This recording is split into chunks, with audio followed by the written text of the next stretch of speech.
all I'm doing is putting some wax on these little cups so they don't fall off. I've had that happen. That's why I put wax on these little cups. That's it. No real other reason. Now, they may use some of this wax. I don't know. Does it make it smell like their little hive? I'm sure it does. But does that matter? I have no idea. I'm not a bee mind reader either. All I know is the cups don't fall off if I put wax on them. And that's really important. And it's real important, so if I pull this out of the hive and there's a cup missing, we're going after it, because if you don't, then the possibility that a queen will hatch out of there and tear all your queen cells down when you're not thinking about it. And guess where I know that from? Yeah, it happened. Yeah.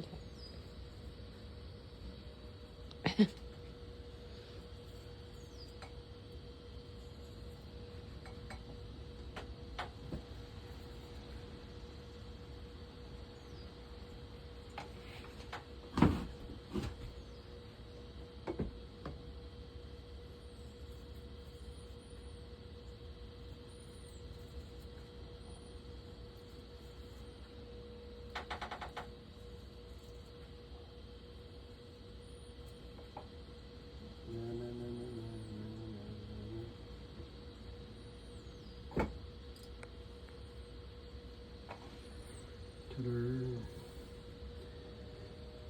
right.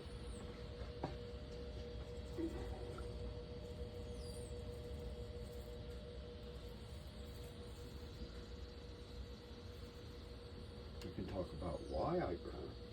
Yeah, why do you graft Why it? do I graft? So grafting is a means of control. I can control the timing of more than a couple queens. It's no different than the timing that the bees do themselves. It's no different than the timing that if they made one in their hive, it's the same amount of time that it would take that queen to start laying. All I've done is take time out of the total equation of a queen in a hive. So generally, if a beehive makes a queen and the parent queen is gone, so say it's swarmed, that's one reason they would make another queen. It takes roughly 22, 23 days before that new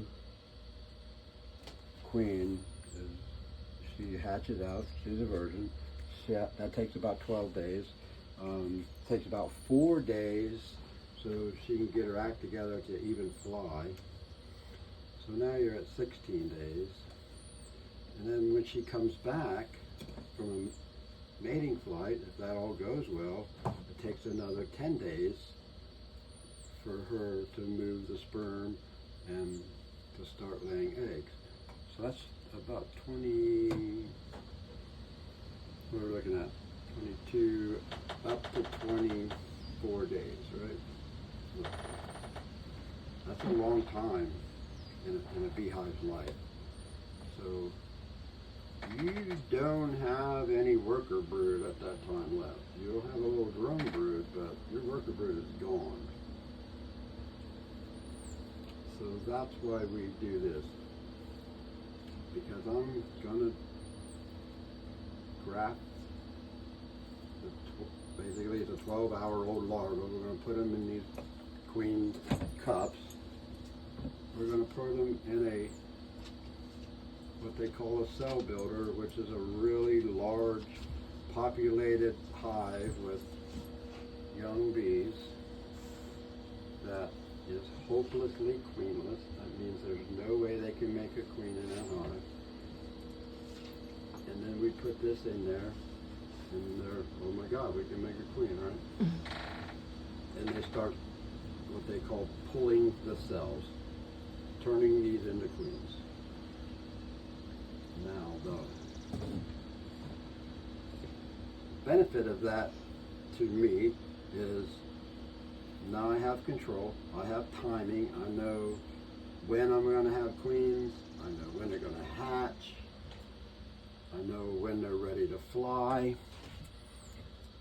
So knowing that, no matter what condition your hive is in, if it's swarmed, if you took a split off of it, it's still the same amount of time. If you let that hive go through its natural course, it would be 22, 23 days, somewhere in there, 24 days before you have a laying queen. Well, let's take the 12 days. Here it is, 12 days. And then 3 days, 4 max in that incubator. Now, I took that much time out of your hive's normal timing of creating a queen. So instead of it being 23 days, 24 days, it all varies, heat, temperature, moisture. I took 15 days off of that. When we put her in there, 10 days, you should see eggs. It's pretty. We took 14 days out of the equation that your hive's natural recourse would make. Now you have brood left. Mm-hmm. And that's really it. And of course, mated queens, right? A lot of people do queen cells.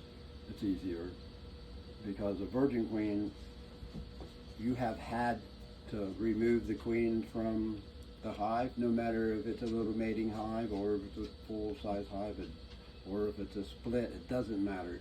You have to remove the queen. You have to go and make this thing hopelessly queenless, meaning there's no way this box of bees can make a queen on their own, which is 5 days, 6 days, because you figure, the egg is laid, 3.5 days later, it's hatching somewhere in there. They can make a queen out of a larva generally after 36 hours. They can't, but they could. It just wouldn't be a very good queen, and it would probably supersede it. So, there's 5 days. So maybe you would want to wait at least 6 days, possibly more, depending on the size of the hive, to make sure you kill all them queen cells to put a virgin in there, or to put a mated queen. It's the same. If that hive can make a queen on its own, it's not going to accept a new queen. So that's another reason we do this. It's easier for me to have this queen, it's better for me to have this queen hatch out in the incubator.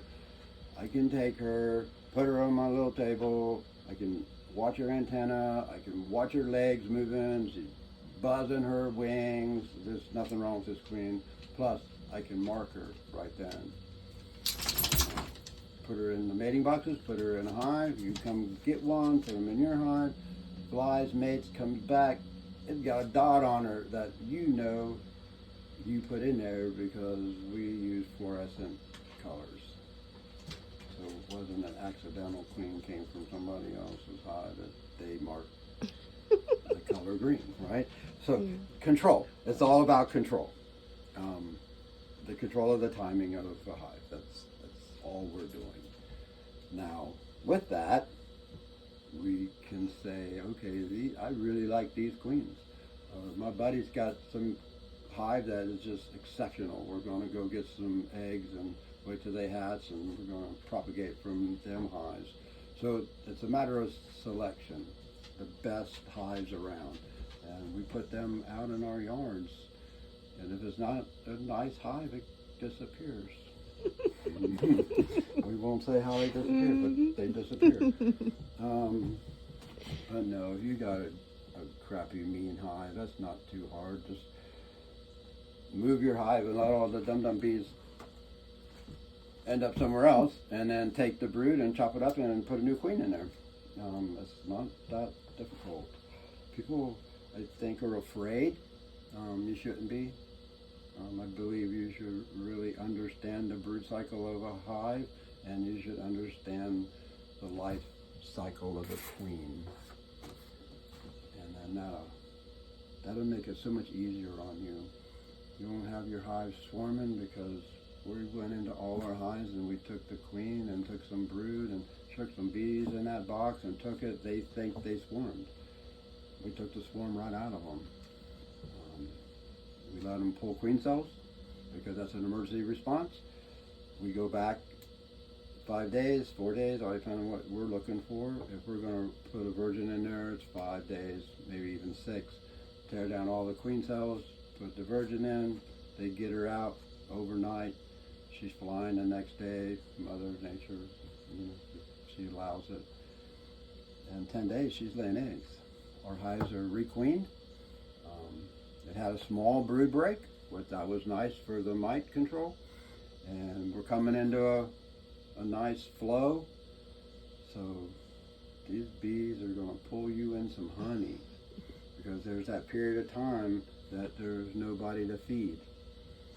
So that's another nice little thing about it, is you get a lot more honey doing it like this. If anybody knows that their hive swarmed and they got a lot more honey, same thing. I'm not changing anything. It's all the same time of a bee life. That's it. Nothing other than I do have control. I like having control. It's nice. Makes things so It much is easier. nice. So, Alrighty. there's my explanation of what I do And why you do it. and why I do it. Alright. I'm gonna put some wax on this, and then we're gonna go find some larvae. Let's do it. We'll have another little Alright. video.